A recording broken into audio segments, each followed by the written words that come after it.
My brother was standing in my kitchen eating my cereal when I walked through the door with my suitcase.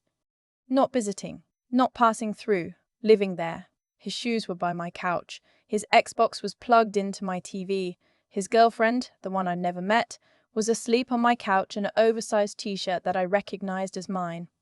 I stood in the doorway for a full 10 seconds. I didn't say anything. I just stared at the coffee mug in his hand. My mug, the one I bought at a farmer's market in Portland, and I thought, how long has this been going on? Let me back up. My name is not important. What's important is that I am 31 years old.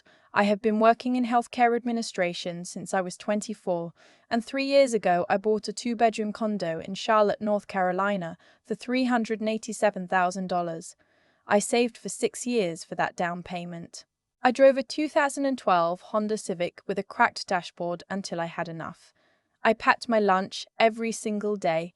I didn't take a real vacation for 4 years. I bought that condo in February. I cried in the parking lot of the title company after I signed the papers, and I drove home and sat on the floor because I didn't have furniture yet, and I just felt, for the first time in my adult life, like I had done something that was actually permanently mine. My brother is 26. His name is Felix. He has never held a job for longer than 8 months. This is not me being cruel. This is just a fact that everyone in my family acknowledges, including my parents, including Felix himself when he's in a self-aware mood. He bounces. Retail, delivery, warehouse work, a brief and chaotic attempt at content creation that lasted about 11 weeks. He's not lazy exactly. He's just allergic to anything that requires sustained effort or accountability. My parents have always covered for him. Always. When he totaled his car at 22, my dad bought him a replacement. When he got evicted from his first apartment at 24, my mum let him move back home. When he needed money for, and I promise this is real, a business opportunity involving custom car wraps, my parents gave him $4,000 that no one ever saw again. I love my brother, I want to be clear about that. But I also spent most of my 20s watching my parents drain their own savings for him while quietly assuming I would be fine on my own because I was the responsible one. The responsible one doesn't need help. The responsible one has figured it out. The responsible one can handle it. What that actually meant, in practice, was that I handled everything alone. My student loans, my first apartment, my car repairs, my medical bills after I had my appendix out at 27 and the insurance didn't cover as much as I thought. All of it, alone, while watching my family redirect their energy and their money toward my brother's latest situation. I am not bitter about this. I made peace with it a long time ago. I just want you to understand the context, because context matters. My brother called me in October. I was in the middle of a long work week and I almost didn't pick up. He said he was in a rough spot. His girlfriend Cassidy had just moved out of their shared apartment. He couldn't cover the rent alone, and his new job wasn't starting for another 3 weeks. He needed a place to stay, just temporarily. He said 2 weeks, maybe 3. I hesitated. I actually said out loud, Felix, I don't know. And I heard him get quiet in the way he gets quiet when he's about to say something designed to make you feel guilty without technically guilting you. He said, I'm not asking for money. I'm just asking for a couch for a couple weeks. I didn't think he'd make me sleep in my car. I said he could stay for 3 weeks. I told him where the spare key was. I was traveling for work the following Monday, back on Friday, and I figured when I got home he'd be settled in the guest room and we'd work out a timeline. I did not expect to come home on Friday evening to find that a couple weeks on the couch had somehow transformed into a full residential situation. His clothes were in the closet of my guest room. His toiletries had taken over my second bathroom. There were 2 people in my space, Felix and a girl I had never been introduced to, and it was clear from the level of comfort they both displayed that they had been there for longer than 4 days. The girl, I found out her name was Becca, looked up from my couch, said, "Oh, you must be the sister," and went back to her phone. Felix came out of the kitchen with a bowl of my cereal and said, "Hey, you're back early." I was not back early. I was back at exactly the time I said I would be back. I asked him who Becca was. He said she was a friend who needed a place to crash for a few days. I asked him when. A few days started. He said last Tuesday, which meant she had been in my home for 3 days before I even got back. I asked him when he was planning to tell me that he'd invited someone else into my apartment.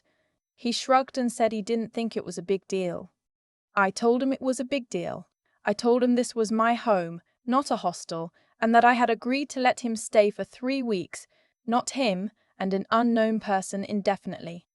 Becca, to her credit, picked up her bag and said she'd go stay with someone else. Felix looked at me like I'd just kicked a puppy. After Becca left, we had a conversation. Felix told me he was sorry, that he hadn't thought it through, that he would be more respectful. He said the new job was starting in 2 weeks and he'd be out by the end of the month. I believed him. I shouldn't have, but I did, because I wanted to believe him, and because he sounded genuinely apologetic, and because I am, apparently, someone who learns very slowly. 2 weeks passed, the job started, and then about 6 days in, Felix told me the job had fallen through. The company had downsized, his position was eliminated, it wasn't his fault. Could he stay just a little longer while he figured out next steps? I said yes, because he was my brother, because I felt guilty for not being more supportive when we were growing up, because my parents had already called me twice to tell me how much it meant that I was helping him and how they didn't know what they would do if Felix didn't have me, because I am, as established, a slow learner. He stayed through November. He stayed through Thanksgiving, which I cooked for, and which he attended without offering to bring anything or help clean up. He stayed through December. He started doing something that I can only describe as settling, making the guest room more comfortable, rearranging things, putting his things on the shelves in the living room like he lived there. I had a talk with him in early December. I said I needed a real timeline. He said January 1st. He had a lead on a room in a house share. He just needed to get through the holidays. I said fine. January 1st. January 1st came and went. I came home from a New Year's Day brunch with my friends to find Felix on my couch watching football. I asked him when he was moving. He said the room had fallen through, but he had another lead. 2 more weeks. This is when I started to understand that the 2-week timeline was not a real timeline. It was a placeholder he deployed whenever I pushed, designed to buy just enough time to make me feel unreasonable if I pushed again. I had been managing him for 3 months. He had no job, no real plan, and no urgency, and somewhere along the way, my apartment had stopped feeling like mine. I called my mum. I told her I needed Felix out by the end of January. I was direct. I was calm. I explained that I had been more than patient and that I needed my home back. My mum went quiet for a moment, and then she said, "I just don't know where he'll go." I said that wasn't my problem to solve. I said I loved Felix, but I had given him 3 months and he needed to find a solution. My mum said, "I thought you had more space than you needed in that place anyway." I want to sit with that sentence for a second, because it tells you everything you need to know. I thought you had more space than you needed. Not, "You've been so generous." Not, "We appreciate what you've done." The implication was that my home, the thing I spent 6 years saving for, was excess. More than I needed, as if the square footage I had earned was somehow community property for whoever in the family needed it next. I told my mom I would be serving Felix a formal notice to vacate at the end of January if he wasn't out on his own. She told me I was being cold. She told me family doesn't do that to family. She said she never thought I could be this way. She cried. I got off the phone and I sat in my car in my own parking garage for 20 minutes. Then I called a real estate attorney. Here's something I didn't know before this experience. Even when someone is staying with you without a lease, without paying rent, without any formal agreement, if they have been residing in your home for longer than 30 days in North Carolina, they have tenant rights. They cannot simply be told to leave and expected to go. You have to follow formal eviction procedures. You have to file with the court. You have to serve notice. It takes time, and it costs money. And it is specifically designed to protect people from being thrown out without process, which is a good system, except when the person occupying your guest room is your brother who has been running at the clock for 3 months while you paid for his groceries. My attorney, I'll call her Miss Farris, was extremely calm when I explained the situation. She had heard versions of this before. She told me that we had two paths: attempt to negotiate a voluntary departure with a written agreement, or file a formal summary ejectment with the court. She recommended starting with the written agreement because courts in Mecklenburg County were backed up and a formal ejectment could take 60 to 90 days. I told her I wanted to try the written agreement first. She drafted a document. It stated clearly that Felix was a licensee, not a tenant, that he had been permitted to stay on a temporary basis with no lease and no financial consideration, and that he agreed to vacate the premises by February 15th. It included a clause that, if he did not vacate by that date, he consented to the filing of a formal ejectment and agreed not to contest it. I brought it to Felix on a Tuesday evening. I sat across from him at my kitchen table, and I put the document down, and I told him I needed him to sign it. He looked at it for a long time, then he looked up at me and said, "Are you serious right now?" I said, "Yes." He said, "I'm your brother." I said, "I know, and I love you, and I need you to sign this." He pushed back from the table and said I was making him feel like a criminal in his own home. I pointed out, as evenly as I could, that it was not his home. It was my home. He had been here for 4 months. He had no job and no plan, and I had been carrying him while also working full-time and managing my own life, and I was not going to apologize for needing my space back. He called my mom. Right there, in front of me, he called my mom and put her on speaker. My mom's voice came through the phone. She had clearly been briefed, or maybe Felix had already been texting her. She said, "Honey, can we just talk about this as a family?" I said there was nothing to talk about as a family. This was my home and I was asking Felix to sign an agreement about his departure date. My mom said, "You know he's struggling." I said, "I know, that's why I let him stay for 4 months, but I can't let him stay indefinitely and I need a signed commitment." My mom said, and I will remember this for the rest of my life, "Your grandmother left you money for a down payment specifically because she wanted the family to have somewhere to land if things got hard." I put my hand flat on the table. My grandmother had passed away when I was 27. She had left me $40,000. She had not left it to the family. She had left it to me. The letter she wrote to a company, it said, and I have it still, "For your future, whatever that looks like, you've always known what to do with things." She left my brother $15,000 separately. She made the decision herself, clearly, and she made it knowing what she was doing. What my mother was now suggesting, rewriting the meaning of that gift to imply it came with a family obligation, was not an interpretation. It was a fabrication. I told my mother that my grandmother left me money for my down payment for my home and that it had nothing to do with providing housing for Felix. My mother said, "I don't think Grandma would have wanted you to serve your brother with legal documents." I said, "Sign the agreement, Felix." He didn't sign it that night. Over the next several days, I watched something shift. My dad called to check in. My dad, who almost never calls, and spent 20 minutes telling me that I needed to think about the big picture, that Felix was at a vulnerable point in his life, that the family needed to stick together. My mom sent me a long text that included the phrase, "I raised you both the same and I don't understand where this is coming from." Felix became very quiet in the apartment, very present, I can only describe it as strategic. He started doing dishes. He started leaving me small notes about things he was grateful for. He bought a coffee creamer that he knew I liked. I recognized what was happening. It was the same pattern from when we were kids. Felix would push something too far, and when consequences appeared, he would perform just enough softness to make the person applying consequences feel like a monster. It had worked on my parents for 26 years. It was not going to work on me. Not anymore. Not when I had a mortgage and a home I had earned and a life I needed to get back. I gave him until the following Monday to sign the agreement voluntarily. I told him that if he didn't sign it, I would proceed with a formal court filing, and the process would be longer and more public and would result in an official eviction record under his name. He came to me Sunday night. He sat down on the other end of the couch and he was quiet for a minute, and then he said, "I don't want to have an eviction on my record." I said. Then sign the agreement. He signed it. February 15th was the date. I marked it in my calendar. I told Miss Farris.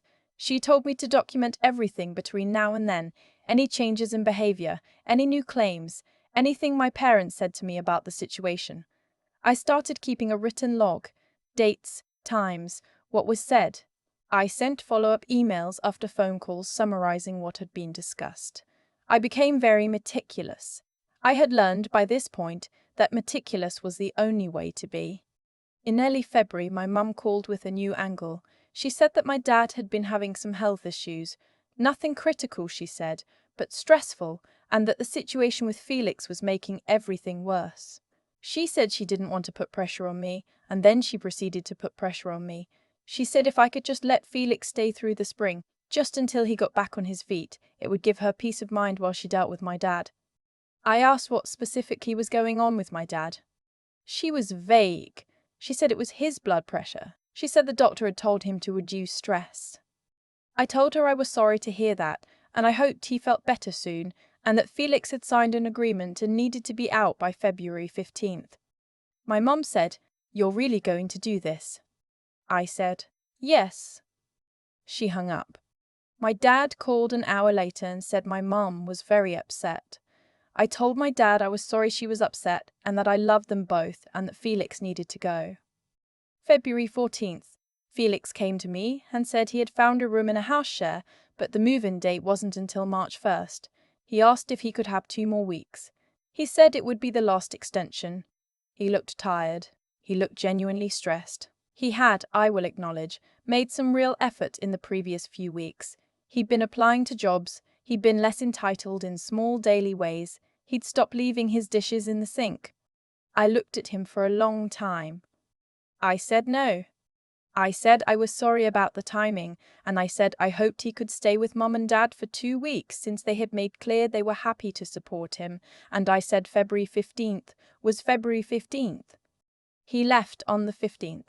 It wasn't graceful. My mum came to help him move, and she moved through my apartment with a tightness around her eyes that told me she was performing controlled anger, picking up his boxes without looking at me, saying things to Felix in a low voice. My dad did not come. When the last box was out, my mum stood in my doorway and said, "I hope this was worth it to you." I said, "Take care, Mom." She left. I closed the door. I stood in my apartment, mine, paid for with 6 years of packed lunches and a cracked dashboard and a $40,000 gift from a woman who believed in me. And it was quiet. Really quiet. And I did not feel guilty.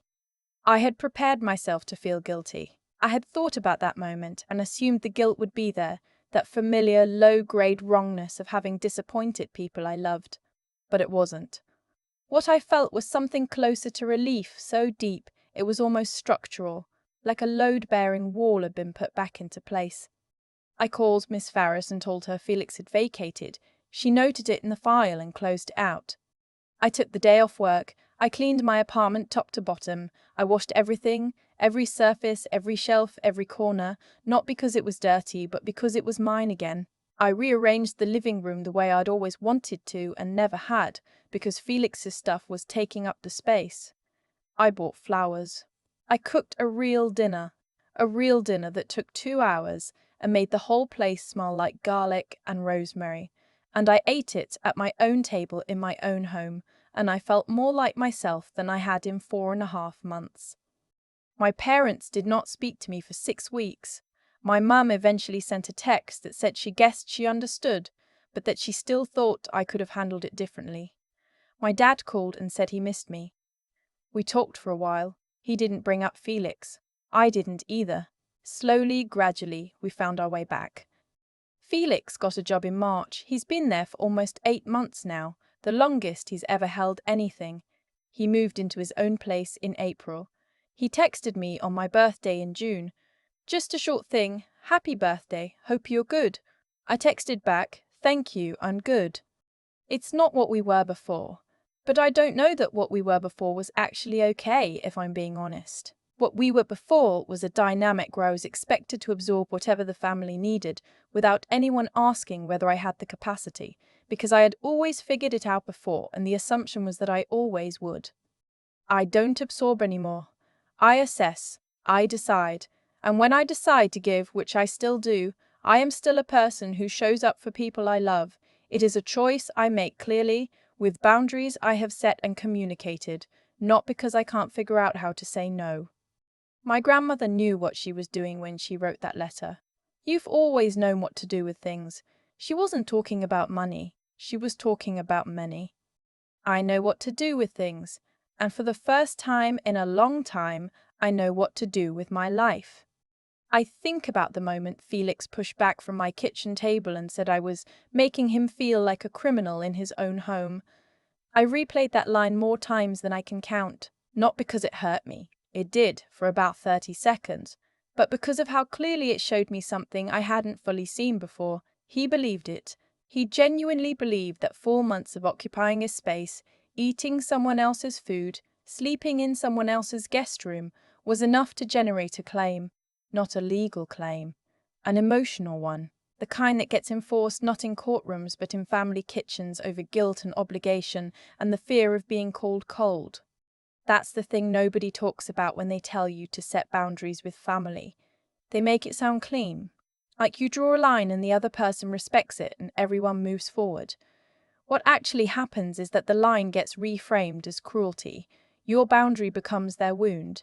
And the people around you, people who love you, genuinely, start applying pressure not because they're malicious, but because they're uncomfortable. Because your refusal to absorb the problem means the problem has to go somewhere else, and somewhere else is harder. What got me through it wasn't anger. I want to be honest about that, because I think people expect a story like this to be fueled by resentment, and mine wasn't.